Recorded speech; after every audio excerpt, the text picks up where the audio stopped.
안녕하세요, 김어준입니다. 문정인 특보 발언으로 파장이 크다고 보도한 언론들은 그 근거로 미국 정가 발언들을 거론했습니다. 예를 들면 전략국제연구센터 CSIS의 마이클 그린 부소장이 환경영향평가를 해야 한다는 발언에 대해 한국은 사드 배치를 위해 법적 절차를 서둘러야 한다고 했단 말을 들면서 큰일 났다는 식으로 보도를 했습니다. 자유한국당과 청와대의 정치 논평은 남극과 북극만큼 거리가 멉니다. 언론이라면 그 발언 당사자의 정치 성향, 한반도 문제에 대한 인식이 어떤지 그것부터 따지고 소개를 해야죠. CSIS는 군사 외교 분야 싱크탱크로 그 친일본적 성향이 잘 알려져 있죠.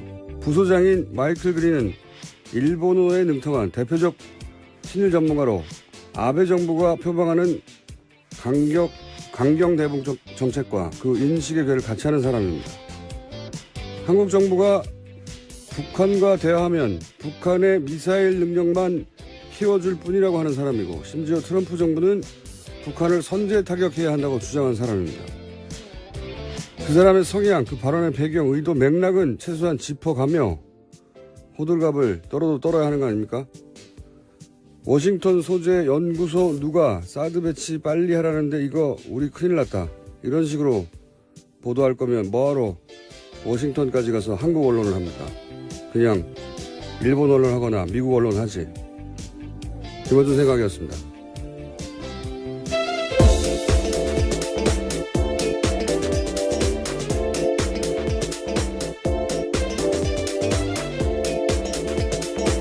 시사인의 김은지입니다. 저는 이 문특보 발언 내용과는 별개로 워싱턴발 기사가 평소에 문제가 많다는 생각을 합니다. 네. 잠깐 전에 얘기했던 그 마이클 그린 같은 사람은 유명한 사람이거든요. 아주. CSIS라는 그 싱크탱크가 유명하기도 하지만 거기도 친일본 성향으로 여러 번 성향을 드러낸 적이 있고, 이 마이클 그린이라는 사람 아주 유명해요. 일본어도 능하고 2014년인가요? 위안부 문제 덮으려고 일본군이 위안부를 강제 동원했다고 인정하고 사죄했던 고노다마 있잖아요. 네네. 그 고노다마를 무력화시키는 조치들을 하죠, 아베 정부가. 그때 이 CSIS 여기서 그 포럼 같은 데서 한국이 일본을 잘 이해하지 못하는 것 같다고 일본 정부를 대신해서 한국을 훈계하던 그런 발언을 하던 곳이거든요, 여기가. 그리고 그 중에서도 제일 유명한 사람이 마이클 그린이에요. 네. 친일본적 발언을 하는 것으로. 이게 이제 일본 정부가 미국의 싱크탱크를 잘 관리해 왔기 때문이기도 하지만, 그러니까 우리 기자들 잘못은 아니죠. 이 성향을 그렇게 가졌다는 것이, 그 싱크탱크가. 그래도 그쪽 발 소식을 전할 때는 그 전후 배경을 얘기해 줘야 되는 거죠. 예를 들어 조갑재 씨가 문재인 정부 하는 거 보니까 대한민국 곧 망한다, 이렇게 발언을 했다고 치죠. 그러면 전문가들이 한국이 망한다고 생각해. 큰일 나. 이렇게 보다면 조갑재 씨의 이제 정치 성향이나 뭐 과거 발언이나 스탠스, 이걸 빼고 그렇게만 보고 보도하면 이게 제대로 된 기사가 아니잖아요. 마찬가지예요. 트럼프 자충우도라는 즉흥적인 성격 때문에 걱정하는 전문가들 많거든요. 한쪽 극단 발언만 싣고 큰일 났다, 이런 식의 워싱턴 보도 발 기사가 너무 많다. 네, 이거 한번 나중에 모아서 정리를 해볼까 합니다. 네. 문제가 많아요. 네, 세계로 뻗어나가는 관심을. 자, 다음 뉴스는요. 네, 정유라 씨에 대한 두 번째 구속영장 기각됐습니다. 영장 기각 사유는 다음과 같은데요. 추가된 혐의를 포함한 범죄 사실의 내용, 피의자의 구체적 행위나 가담 정도, 그에 대한 소명 정도, 현재 피의자의 주거 상황 등을 종합하면 현 시점에서 구속의 사유와 필요성이 있음을 인정하기 어렵다라는 겁니다. 저는 왠지 기각될 것 같았어요. 왜냐하면 이 판사가 특검 마지막 영장이었죠. 이영선 행정관. 네, 권순호 부장판사죠. 그때도 기각됐고, 그리고 이분이 대표적으로 우병우 민정수석은 기각시키고 고영철 씨는 구속시킨 분이거든요. 납득하기 어렵습니다. 근데 이 거는 저희가 3부의 양재를 변호사하고 한번 따져보기로 했기 때문에, 어쨌든 기각되지 않을까 싶었는데 기각됐군요. 네. 그 기각이 되긴 했는데 검찰이 이번에 영장 청구하면서 새로운 혐의를 많이 포함했잖아요. 그죠? 네, 구속영장에 쓴 내용들이 조금씩 알려지고 있습니다. 정유라 씨가 최순실 씨 전화로 박근혜 전 대통령과 여러 번 통화한 적이 있다라는 게 검찰이 적시한 내용인데요.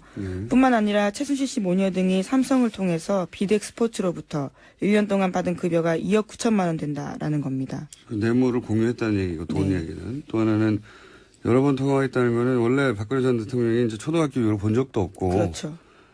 이름을 바꾼 것도 이름도 몰랐다는 거지, 바꾼 거를. 그리고 뭐, 교류도 없었다고 그렇게 주장해 왔는데, 통화하는 사이였다는 거죠. 그래서 참 이상하긴 해요. 왜 굳이 초등학교 이후 못 봤다고 그럽니까? 예. 지인의 딸인데 그냥 통화했다고 해도 될 것을. 여하간 그렇지 않았다는 게 특검에 의해서 한번 밝혀진 것이고. 게다가 또 추가 증거도 나왔습니다. 정유라 씨 마필 관리사였던 이모 씨의 휴대전화기 압수해서 검찰이 봤는데 그 안에 정유라 씨가 덴마크 구치소에 수감돼 있을 때 쓴 손으로 쓴 편지가 사진 파일 형태로 여러 개 있었다라는 건데요. 그 내용들이 최순실 씨 비서 안모 씨에게 전달됐다고 합니다. 자필 편지에 대해서는요. 삼성의 예전에 다른 곳에 승마 지원했던 전례를 알아봐달라고 정유라 씨가 쓴 내용이 있다고 합니다. 2억 멀리 서로 떨어져 있는 감옥에 각자, 감옥에 이제 구치소에 각자 들어가 있는 모녀가 의논을 했다는 거네요. 서로의 비서를 통해서 편지를 주고받았을 가능성이 큰 거죠. 가능성이 큰 게 아니라 그런 물증이 나온 거 아닙니까? 여하간 이렇게 직접 갔다라는 건 아직까지 나오진 않았는데. 그렇군요. 예. 해외 도피고 한국에 돌아올 생각이 없었고 그리고 뇌물을 같이 공유했고 박근혜 전 대통령과도 통하는 사이다. 이런 것들을 봉합했으나 약간 기각됐다. 네, 심지어 몰타 국적 취득하려고 했었죠. 네. 자, 사안은 저희가 3부에서 한번 따져보겠습니다. 다음 뉴스는요? 네, 또 관련해서 안종범 전 수석의 수첩 이야기 전해드린 바가 있는데요. 거기에 이상화 씨 전화번호 있었다고 알려드렸습니다. 네. 그래서 검찰이 추가로 이상화 전 본부장 불러서 관련 내용들을 물어봤는데요. 삼성 쪽에서 독일 계좌로 송금해 올 때마다 최순실 씨 요청으로 그때그때 보고했다라는 진술을 했다고 합니다. 이분이 독일 돈 심부름을 한 사람 아니냐. 네, 금고지기로 지목되고 네, 있습니다. 금고지기. 돈 심부름이라보다는 금고지기가 적당한 표현이겠네요. 근데 이제 이분이 한 일이 삼성으로부터 최순실 씨에게 입금이 될 때마다 최순실 씨에게 지점장이었는데 지점장이 개인에게 알려줬다는 거죠. 휴먼 알람인 거죠. 휴먼 알람. 네, 그렇죠. 예, 휴먼 알람인 것이고 휴먼 문자 통보인 거죠. 이런 얘기도 있었죠. 최순실 씨가 이야기하니까 바로 청와대에서 전화 와서 최순실 씨가 실세라는 걸 알았다. 그렇죠. 예. 이런 정황이 또 하나 나왔군요. 뭐, 앞으로 추가로 재판이 진행되면서 우리가 몰랐던 사실들이 많이 밝혀질 것 같아요. 네, 지금 재판 계속 진행되고 있습니다. 이재용 삼성전자 부회장 재판에서도 어제 새로운 주장들이 나왔는데요. 삼성 쪽에서는 말 소유권이 여전히 삼성그룹에 있고 삼성은 국가대표 승마단의 훈련을 지원하려 했던 것뿐이었다라는 식의 이야기를 한 겁니다. 개인적으로 가장 어제 나온 뉴스 중에 재밌는 뉴스입니다, 이게. 예. 삼성의 재밌는 반격이죠, 이게. 우리가 여러 번 저희 방송을 통해 소개한 말세탁. 그렇죠. 네. 말세탁에 대한 반박인 거죠. 네, 말세탁 아니다라고 반발한 건데, 주씨, 오랜만에 합니다. 왜냐면은, 다시 한번 기억을 되살리자면, 삼성이 삼성 소유 말 2마리를 말장사한테 팔죠. 네. 그렇게 거래 하나가 있고, 최순실 씨가 말 2마리를 말장사로부터 사죠. 네, 싸게, 아주 싸게 예, 샀습니다. 그 거래 하나가 있고, 거래 2개가 있는, 겉으로는 2개가 있는 거래인데, 실제로는 삼성이 말 2마리를 말장사에게 팔고, 허위로 매매 계약서를 맺은 뒤에 돈을 받지 않았다. 네, 잔금을 받지 않았다는 네, 거죠. 단을 받지 않았고, 그리고 최순실 씨는 이어서 새로운 말 2마리를 똑같은 말장사한테 사면서, 새로운 2말의 가격 전부를 내는 게 아니라, 삼성이 돈을 받지 않은 그 2말의 가격을 뺀 차액만 지불했다. 그러니까 실제로는 삼성이 자기 소유의 말들 값을 최순실에게 준 것과 같죠. 네, 사실상 뇌물을 줬다라고 볼 수 있는 거죠. 네, 그 교환 계약, 그러니까 비밀 계약, 이게 증거다 하면서 특검이 이제 흔들었던 것이고, 근데 이제 어제 나온 삼성의 반격의 내용이 뭐냐면, 말 중개상과 매매 계약을 팔았던 계획이 있지 않습니까? 두 마리를 최초에 첫 번째 계약. 해지하고 말 소유권을 돌려받았다는 겁니다. 네, 그것도 올해 5월 말입니다. 예. 네. 말을 돌려받았다는 게 바로 원래 말 소유권이 삼성에 있었다는 증거 아니냐. 그럼 그게 증거가 되는지도 저는 의아하지만, 그리고 문제가 된 여기가 제일 재밌습니다. 문제가 된 말 세탁을 한 그 교환 계약. 이거는 삼성 모르게 최순실 씨가 말 장사와 몰래 맺었다는 거예요. 삼성이 속았다는 겁니다. 이게 굉장히 재밌는 반격이라고 생각하는데, 삼성은 물론 세계적인 기업이에요. 네, 이번에 이사분기 영업이익도 세계 1위예요. 애플 넘어서. 대단한 기업인데, 근데 이제 국내에서 이제 문제를 해결할 때 워낙 권력과 딜을 해서 해결하던 습성이 나와서 그런 건지 이게 굉장히 우스운 답변이라고 생각하는 게, 지금 삼성 주장은 최순실 씨가 삼성을 속이고 말장사 몰래 삼성 말을 교환한 계약을 맺었다는 거잖아요. 네, 지금 그렇게 주장하고 있습니다. 예. 어제 갑자기요. 네. 근데 이게 최순실 씨 혼자 되나요? 말장사도 동의를 해야 되는 거잖아요. 근데 말장사가 한국의 아줌마와 손을 잡겠다고 삼성하고 손을 털쳐내나요? 이게 좀 말이 안 된다고 생각해요. 그리고 삼성과 앞으로 거래하겠다는 맺은 거래 규모가 얼마인데, 그리고 최순실 씨는 이 교환 계약이 최순실 씨 입장에서 이익이에요. 삼성 말 값을 주지 않고 차익만 지불하면 되니까. 말장사는 근데 삼성을 속일 만큼의 이익이 없어요. 말장사, 이게 삼성을 속이는 엄청난 리스크. 자기가 삼성과 앞으로 하겠다고 맺어진 여러 가지 계약들. 엄청난 계약이 있는데, 아니, 이 아줌마한테 말을 싼 값에 주려고, 더군다나 최순실은 이익이지만 본인은 아무런 이익이 없지 않습니까? 그렇죠. 차액의 몇 배를 주는 것도 아니고. 예. 근데 그렇게 해명을 했습니다, 삼성이. 예, 어제 특검 쪽에서는요, 설사 줬다 돌려받았다고 하더라도 뇌물죄가 성립되지 않는 건 아니다라고 반박하기도 했고요. 당연하죠. 예, 게다가 당연한데. 또 지난해 10월 중순까지 정유라 씨가 그 말 다 탔다라는 겁니다. 그게 이제 삼성은 인류 기업인데 부회장을 구하려고 정말 머리 좋은 변호사들이 모여서 고액주책으로 만드는 놀린 거죠, 이게. 이게 어떻게 결론이 날지는 모르겠는데 좀 우습습니다, 이걸 보고 있으면. 자, 다음 뉴스는요? 안경원 전 법무장관 후보자의 혼인무효 결정문 입수 경위에 대한 논란이 계속되고 있는데요. 개인 실명까지 적힌 결정문이 국회 요청으로 8분 만에 어떻게 제공됐는지에 대해서 의혹이 제기되고 있습니다. 이건 저희가 이제 이 사건 날 때부터 계속 관심을 가졌던 사안인데, 판결문이 2개 존재한다는 건 이제 확인이 됐어요, 공식적으로. 예. 법원행정처가 개인정보 가리지 않은 걸 내주고, 예, 실명과 비실명 두 가지 예. 버전이 있다는 거죠. 20분 후에는 가린 걸 다시 내줬다. 예. 이런 해명이 나온 건데, 그러면서 이제 급해서 그랬다. 저는 뭐 전혀 납득이 안 갑니다. 왜냐면은 문서들 디지털할 때 이 비실명화 작업은 이미 되는 거거든요. 예. 설사 오래된 문서라고 해도, 그래서 비실명화 작업하지 않은 버전이 존재했다고 해도 20분 후에 바로 작업해서 보냈다는 거 아닙니까? 뭐하러 법을 어긋가고 하면서까지 겨우 20분 상관인데 2번을 보내요. 예, 납득이 안 가고 전혀. 그리고 이제 국회의원 요청을 하자.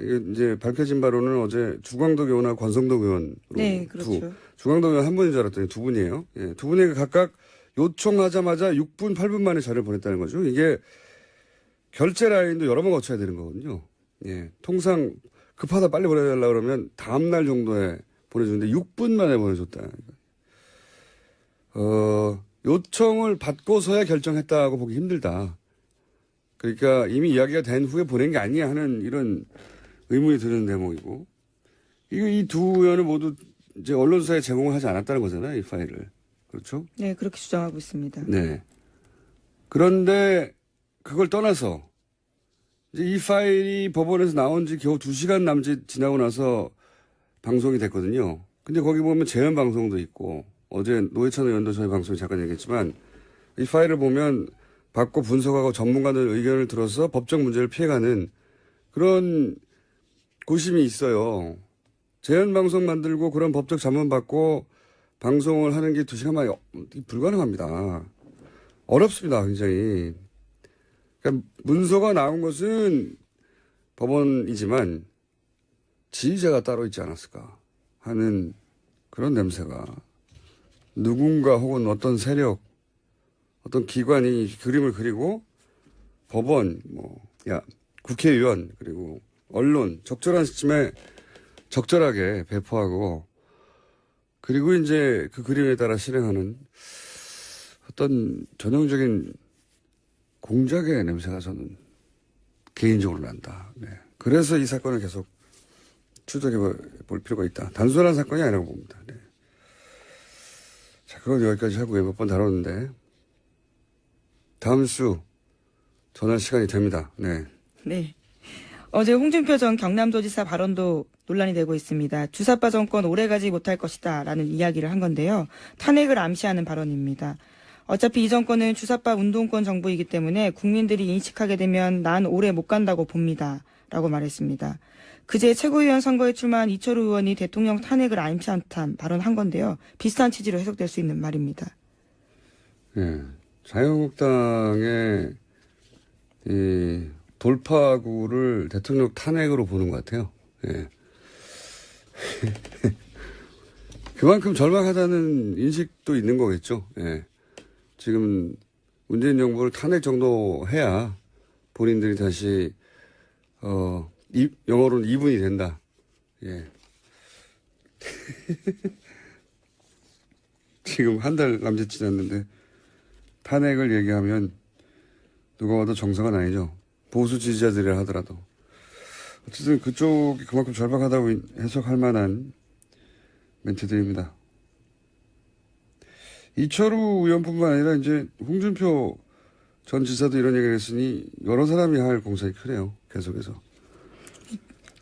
지금 지도부 선거가 있기 때문에요. 계속해서 관련된 발언이 나올 가능성은 큽니다. 왜냐하면 이분들이 지금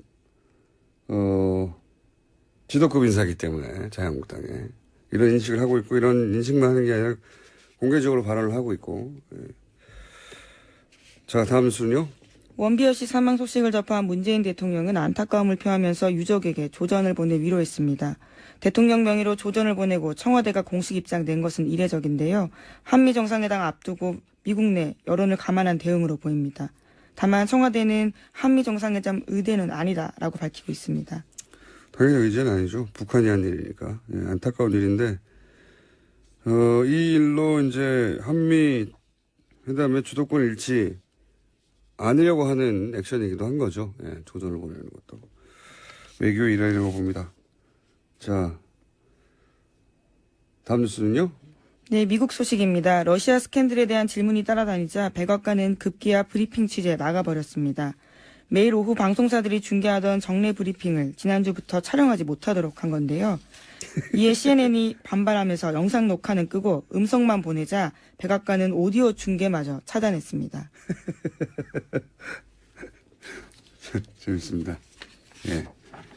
전 세계에서 대통령의 육성으로 대국민 성명을 라디오로 중계한 첫 번째 나라가 미국이에요. 제가 알기로는. 시대를 엄청나게 지금 역행하고 있는 겁니다. 예. 대신 트위터로만 계속 소통하고 있습니다. 라디오, 수십 년 전에도 라디오로 대통령이 대국민 성명을 내고 했었는데, 이제는 이제 브리핑에서 오디오도 중계 못하게 꺼버렸군요. 예. 트럼프 대통령이야말로 끝까지 갈 수 있을까요? 예.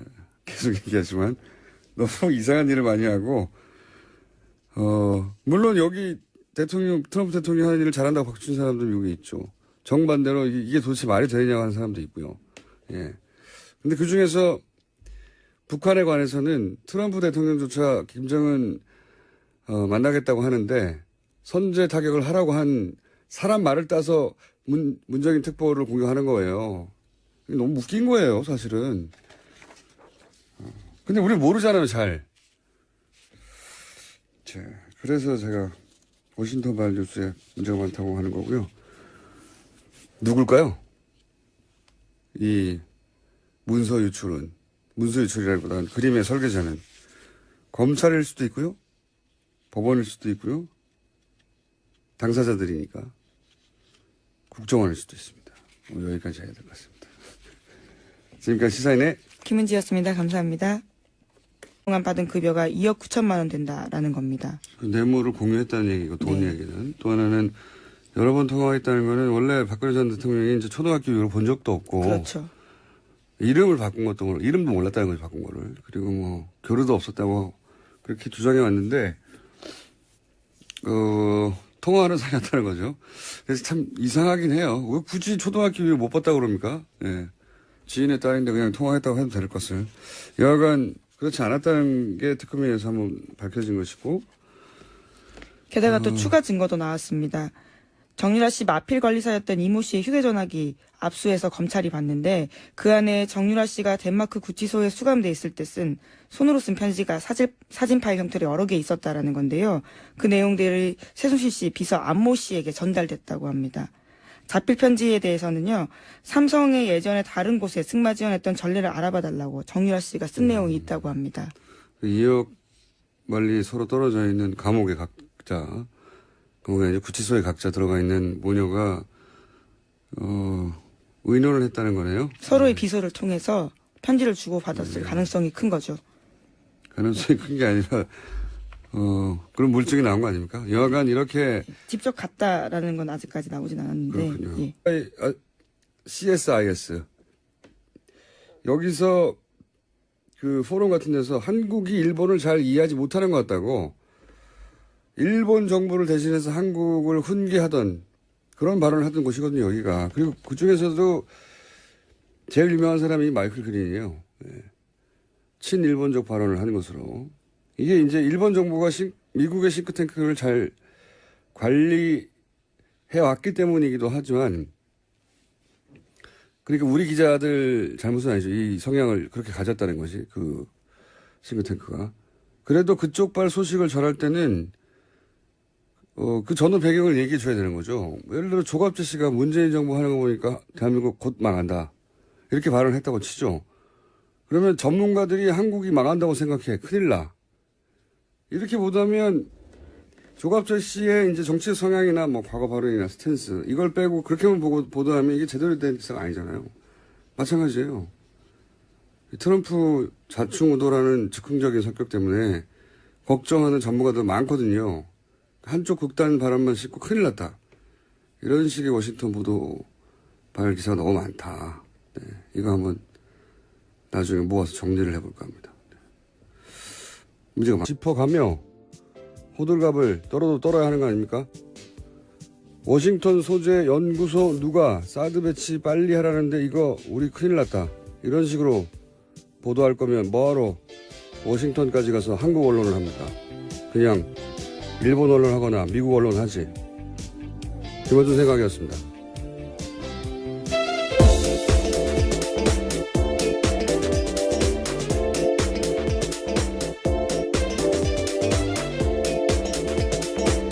시사인의 김은지입니다.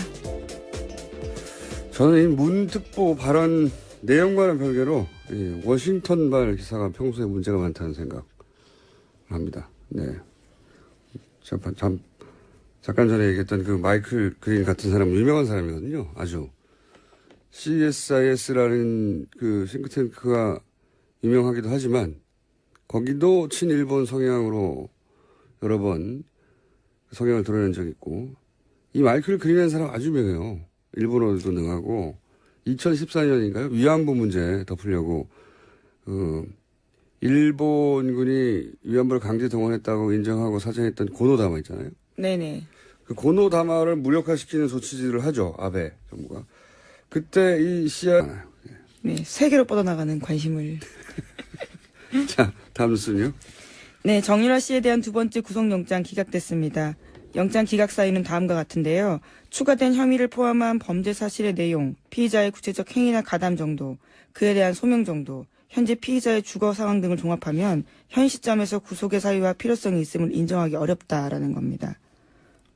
저는 왠지 기각될 것 같았어요. 왜냐하면 이 판사가 특검 마지막 영장이었죠. 이영선 행정관. 네, 권순호 부장판사죠. 그때도 기각됐고, 그리고 이분이 대표적으로 우병우 민정수석은 기각시키고 고영태 씨는 구속시킨 분이거든요. 납득하기 어렵습니다. 근데 이 거는 저희가 3부의 양재를 변호사하고 한번 따져보기로 했기 때문에 어쨌든 기각되지 않을까 싶었는데 기각됐군요. 네. 그 기각이 되긴 했는데 검찰이 이번에 영장 청구하면서 새로운 혐의를 많이 포함했잖아요. 그죠? 네, 구속영장에 쓴 내용들이 조금씩 알려지고 있습니다. 정유라 씨가 최순실 씨 전화로 박근혜 전 대통령과 여러 번 통화한 적이 있다라는 게 검찰이 적시한 내용인데요. 뿐만 아니라 최순실 씨 모녀 등이 삼성을 통해서 비덱 스포츠로부터 1년 동안 안녕하세요. 김원준입니다. 문정인 특보 발언으로 파장이 크다고 보도한 언론들은 그 근거로 미국 정가 발언들을 거론했습니다. 예를 들면 전략국제연구센터 CSIS의 마이클 그린 부소장이 환경영향평가를 해야 한다는 발언에 대해 한국은 사드 배치를 위해 법적 절차를 서둘러야 한다고 했단 말을 들면서 큰일 났다는 식으로 보도를 했습니다. 자유한국당과 청와대의 정치 논평은 남극과 북극만큼 거리가 멉니다. 언론이라면 그 발언 당사자의 정치 성향, 한반도 문제에 대한 인식이 어떤지 그것부터 따지고 소개를 해야죠. CSIS는 군사 외교 분야 싱크탱크로 그 친일본적 성향이 잘 알려져 있죠. 부소장인 마이클 그린은 일본어에 능통한 대표적 친일 전문가로 아베 정부가 표방하는 강경 대북 정책과 그 인식의 궤를 같이 하는 사람입니다. 한국 정부가 북한과 대화하면 북한의 미사일 능력만 키워줄 뿐이라고 하는 사람이고 심지어 트럼프 정부는 북한을 선제 타격해야 한다고 주장한 사람입니다. 그 사람의 성향, 그 발언의 배경, 의도, 맥락은 최소한